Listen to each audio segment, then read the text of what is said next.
नमस्कार मित्रों, आज हम वास्तविक संख्याओं में आगे की जानकारी आपको देने चल रहे हैं। आज हम आपको बताने चल रहे हैं अभाज्य गुणनखंड विधि से एचसीएफ तथा एलसीएम ज्ञात करना।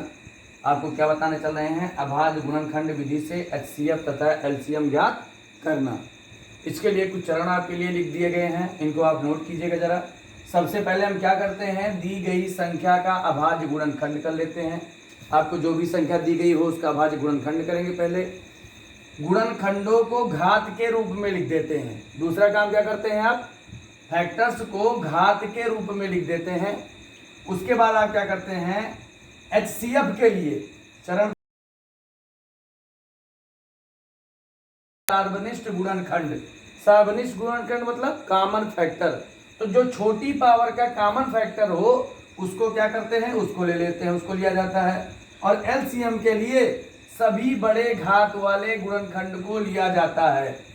सभी बड़े घात वाले गुणनखंड को लिया जाता है। ध्यान देंगे आप, इन चरणों को आप नोट कर लीजिएगा। सर्वप्रथम दी गई संख्या का अभाज्य गुणनखंड कर लेते हैं, गुणनखंडों को घात के रूप में लिख लेते हैं। एचसीएफ के लिए छोटे घात वाले सार्वनिष्ठ गुणनखंड का चुनाव किया जाता है और एलसीएम के लिए सभी बड़े घात वाले गुणनखंडों का चुनाव किया जाता है। अब हम आपको बताने चल रहे हैं, एक उदाहरण द्वारा स्पष्ट करते हैं। एक बार पुनः इसको देख लीजिएगा। सर्वप्रथम दी गई संख्या का अभाज्य गुणनखंड करेंगे, गुणनखंडों को पावर के रूप में लिखेंगे। एचसीएफ के लिए छोटे पावर वाले सार्वनिष्ठ गुणनखंड को चुना जाता है और एलसीएम के लिए मैक्सिमम पावर वाले बड़े घात वाले गुणनखंड को चुना जाता है, उसका चुनाव किया जाता है। इसको आप नोट कर लेंगे, नोट कर लीजिए। हमें लगता है नोट कर लिया होगा आप लोगों ने। इसको हम आगे बताने चल रहे हैं। अब जैसे एक क्वेश्चन से हम आपको स्पष्ट कर देते हैं।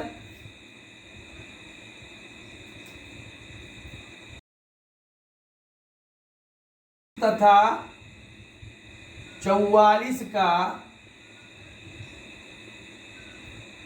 अभाज्य गुणनखंड विधि से 20 तथा 44 का अभाज्य गुणनखंड विधि से एचसीएफ एवं एलसीएम ज्ञात कीजिए। 20 तथा 44 का अभाज्य गुणनखंड विधि से एचसीएफ एवं एलसीएम ज्ञात कीजिए। पहला चरण क्या था, उसमें दी गई संख्याओं का अभाज्य गुणनखंड करेंगे। क्या करेंगे, दी गई संख्याओं का अभाज्य गुणनखंड करेंगे। तो कीजिए आप, 20 का पहले कीजिए, 2 से करेंगे 10, 2 से करेंगे 5, 5 से करेंगे 1, 2 गुणे 2 गुणे 5। और फिर उसने बोला 44 का भी गुणनखंड करेंगे। तो 44 का कीजिए आप, 2 से करेंगे 22, 2 से करेंगे आप 11 और 11 से करेंगे आप 1 आएगा। लिखेंगे 2 गुणे 2 गुणे 11। यहां लिखेंगे 2 की पावर 2 गुणे 5 की पावर 1, पावर के रूप में लिखना है। और यहां लिखेंगे 2 की पावर 2 गुणे 11 की पावर 1। अब उसने बोला कि एचसीएफ के लिए कॉमन फैक्टर की सबसे छोटी घात वाली संख्या छोटे घात वाले गुणनखंड का चुनाव करते हैं। इसमें कॉमन फैक्टर क्या है, कौन सा फैक्टर कॉमन है, 2 कॉमन है। 2 इसमें भी है, 2 इसमें भी है। और 2 की सबसे छोटी पावर, तो 2 की पावर 2 इसमें भी है, 2 की पावर 2 इसमें भी है। तो एचसीएफ हो जाएगा 2 की पावर 2। अगर यहाँ 2 होता, यहाँ 3 होता तो हम 2 का चुनाव करते, छोटी पावर ली जाती है। तो एचसीएफ हो गया 2 की पावर 2, मतलब 2 गुणे 2 बराबर कितना हो गया, 4 हो गया। अब आप एलसीएम पे आ जाइए। एलसीएम के लिए उसने बोला कि सभी गुणनखंड की सबसे बड़ी पावर का चुनाव किया जाता है। तो 2 की सबसे बड़ी पावर क्या है भाई, 2 की पावर 2, 5 की सबसे बड़ी पावर 5 की पावर 1 और 11 की सबसे बड़ी पावर 11 की पावर 1। ये हो गया 2 दूना 4 गुणे 5 और गुणे 11। अब आप ध्यान देंगे, 5 चौक 20 और 20 गेरहियम 11 दूना 22, कितना हो गया 220। अब आप पुनः से एक बार ध्यान देंगे। सबसे पहले क्वेश्चन क्या है, क्वेश्चन नंबर है 1, 2044 का अभाज्य गुणनखंड विधि से एचसीएफ एवं एलसीएम ज्ञात कीजिए। 20 का फैक्टर आप करेंगे 2 दूना 4 पंचे 20, 2 की पावर 2, 5 की पावर 1। 44 का 2 दूनी 4, 4 के रही हम 44, 2 गुणे 2 और गुणे 11, 2 की पावर 2 गुणे 11। HCF के लिए कॉमन फैक्टर की सबसे छोटी पावर, तो कॉमन फैक्टर है 2, 2 की सबसे छोटी पावर 2 ही है, दोनों में 2 की पावर 2 ही है, तो 2 की पावर 2 बराबर 2 दूना 4 हो गया। LCM के लिए सभी फैक्टर्स की सबसे बड़ी पावर का चुनाव किया जाता है, तो 2 की सबसे बड़ी पावर 2, एक फैक्टर है 5, 5 की सबसे बड़ी पावर 5 की पावर 1 और 11 की सबसे बड़ी पावर 11 की पावर 1, तो 2 दूना 2 का भागे 4, 5 की घात 1 मतलब 5, 11 की घात 1 मतलब 11, तो 4 गुणे 5 गुणे 11 बराबर हो गया 220।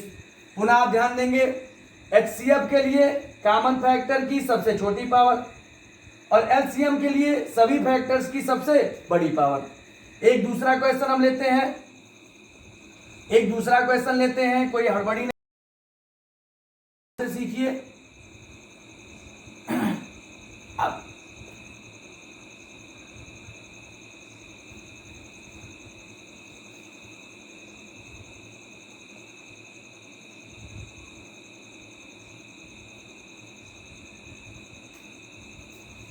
10, 12 तथा 16 का अभाज्य गुणनखंड विधि से 10, 12 तथा 16 का अभाज्य गुणनखंड विधि से HCF एवं LCM ज्ञात कीजिए। 10, 12 तथा 16 का अभाज्य गुणनखंड विधि से HCF तथा LCM ज्ञात कीजिए। आप लिखेंगे 10, 12 तथा 16। अब इसके फैक्टर के लिए आपको 2 गुणे 5, 2 पंचे 10, 2 की पावर 1, 5 की पावर 1, पुनः 12, 12 को आप लिखेंगे 2 दूना 4, 4 तियां 12, जो नहीं कर पाएंगे ऐसे करके अपना फैक्टर कर लेंगे, 2 की पावर 2 गुणे 3 की पावर 1। 16 के लिए आप लिखेंगे 2 गुणे 2 गुणे 2 गुणे 2, 2 दूना 4, 4 दूना 8, 8 दूना 16, 2 की पावर 4। अब आ जाइए जो चरण में लिखा गया था HCF के लिए कॉमन फैक्टर की सबसे छोटी पावर का चुनाव किया जाता है। कॉमन फैक्टर क्या है आप लोग बताइए? बिल्कुल सही 2 है। 2 की सबसे छोटी पावर क्या है भाई? 2 की पावर 1, तो 2 की पावर 1 बराबर 2, तो HCF आ गया 2। अब आ जाइए LCM पे, आप लोग बताइएगा। अब LCM में सभी फैक्टर की सबसे हाईएस्ट पावर ली जाती है, तो 2 की सबसे हाईएस्ट पावर क्या है? 2 की पावर 4। 3 की सबसे हाईएस्ट पावर क्या है? 3 की पावर 1। 5 की सबसे हाईएस्ट पावर क्या है? 5 की पावर 1। ये हो गया 2 गुणे 2 गुणे 2 गुणे 2 4 बार, 3 एक बार और 5 एक बार, 5 तियां 15, 15 दूना 30, 30 दूना 60, 60 दूना 120 और 120 दूना 240। पुनः ध्यान देंगे 2 दूना 4, 4 दूना 8, 8 दूना 16, 16 तियां 48, 48 पंचे 240। LCM हो गया इसका 240 और HCF हो गया इसका 2। पुनः ध्यान देंगे अभाज्य गुणनखंड विधि से 10, 12 तथा 16 का HCF तथा LCM ज्ञात कीजिए। 10 का फैक्टर करेंगे 2 गुणे 5, 2 की पावर 1, 5 की पावर 1। 12, 2 गुणे 2 गुणे 3, 2 की घाते 2, 3 की घाते 1। 16, 2 गुणे 2 गुणे 2 गुणे 2 4 बार, तो 2 की घाते 4। HCF के लिए कॉमन फैक्टर की सबसे छोटी पावर, तो कॉमन फैक्टर 2, 2 की सबसे छोटी पावर वाला अभाज्य गुणनखंड क्या है? 2 की पावर 1 बराबर 2।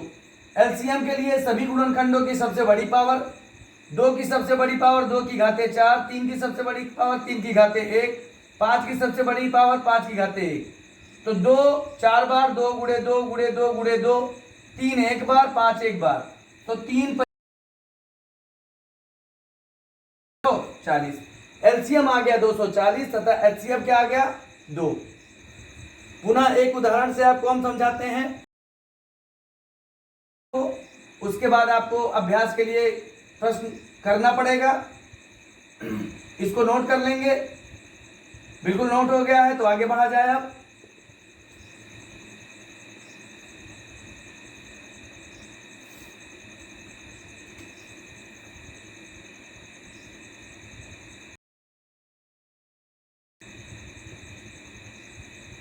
चौबीस तथा 36 का अभाज्य गुणनखंड विधि से एचसीएफ एवं एलसीएम ज्ञात कीजिए। संख्याएं क्या है आपकी? 24 और 36। अब आप 24 का फैक्टर कर लेंगे पहले चरण के हिसाब से। 12, 6, 3, 3 से 1, 2 गुणे 2 गुणे 2 गुणे 3, 2 दूना 4 दूना 8 त्रिक 24। लिखेंगे 2 की पावर 3, 3 की पावर 1। स्पष्ट एकदम। पहला चरण जो बोला था उसने फैक्टर करेंगे, दूसरे चरण में पावर में चेंज कर देंगे। अब आप चलिए 36 का करेंगे। आप 36 का करेंगे, 2 से करेंगे 18, 2 से करेंगे 9, 3 से करेंगे 3 और 3 से करेंगे 1। यहां लिखेंगे 2 गुणे 2 गुणे 3 गुणे 3, 2 दूना 4 3 12 3 36, 2 की पावर 2, 3 की पावर 2। बस आपका सारा काम खत्म है। अब आपको एचसीएफ तथा एलसीएम केवल लिखना है। चलिए सबसे पहले एचसीएफ जिसको आप मासा बोलते हैं। एचसीएफ में कॉमन फैक्टर की सबसे छोटी पावर चुनी जाती है। 2 की सबसे छोटी पावर वाली संख्या 2 की पावर 2, और कॉमन फैक्टर 3 भी है। 3 की सबसे छोटी पावर है 3 की पावर 1। ये हो गया 2 गुणे 2 गुणे 3 की पावर 1 का मतलब 3। 2 दूना 4, 4 तिया 12। एचसीएफ आ गया आपका 12। वैसे भी आप देख लीजिए 12 दूना 24, 12 तिया 36, एचसीएफ 12 आएगा। पुनः एलसीएम पे आएंगे आप। एलसीएम आपको सभी गुणनखंडों की सबसे बड़ी पावर चुननी है। तो 2 की सबसे बड़ी पावर 2 की घाते 3, 3 की सबसे बड़ी पावर 3 की घाते 2। ये हो गया 2 गुणे 2 गुणे 2 गुणे 3 गुणे 3, 72। एलसीएम आ गया 72 और एचसीएफ क्या आया 12। पुनः ध्यान देंगे आप 24 तथा 36 का अभाज्य गुणनखंड विधि से एचसीएफ एवं एलसीएम ज्ञात कीजिए। 24 फैक्टर करेंगे 2 दूना 4 दूना 8 त्रिक 24, 2 की पावर 3, 3 की पावर 1। 36 2 गुणे 2 गुणे 3 गुणे 3, 2 दूना 4 3 12 3 36, 2 की घाते 2, 3 की घाते 2। घात लगती कैसे है? जितना बार गुणा होता है। एचसीएफ के लिए कॉमन फैक्टर की सबसे छोटी पावर वाली छोटे पावर वाला फैक्टर, तो सबसे छोटा पावर वाला फैक्टर 2 का 2 की पावर 2 है, और 3 का सबसे छोटा पावर वाला फैक्टर 3 की पावर 1 है। तो हो गया 2 गुणे 2 गुणे 3, 2 दूना 4, 4 तिया 12।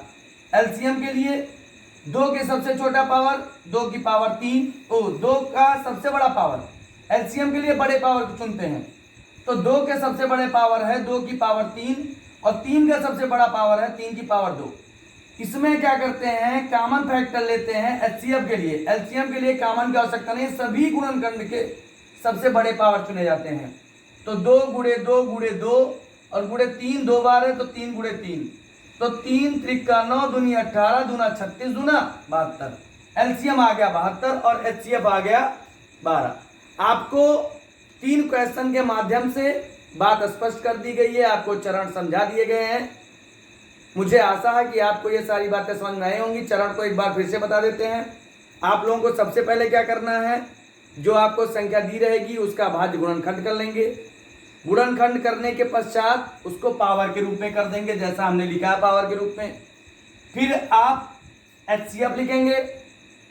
एचसीएफ के लिए कॉमन फैक्टर की सबसे छोटी पावर लिया जाता है, और एलसीएम के लिए सभी फैक्टर्स की सभी जितने भी अभाज्य गुणनखंड हैं सबसे बड़े पावर वाले को चुना जाता है। एचसीएफ के लिए छोटे वाले पावर को, एलसीएम के लिए सभी गुणनखंड के बड़े पावर को चुना जाता है। मुझे लगता है कि आपको ये जानकारी पसंद आई होगी। अगर आपको ये जानकारी उपयोगी लगी हो तो प्लीज़ चैनल को सब्सक्राइब करें, और आगे को इस तरीके की जानकारी आपको मिलती रहेगी। धन्यवाद। खूब पढ़ें, खूब बढ़ें।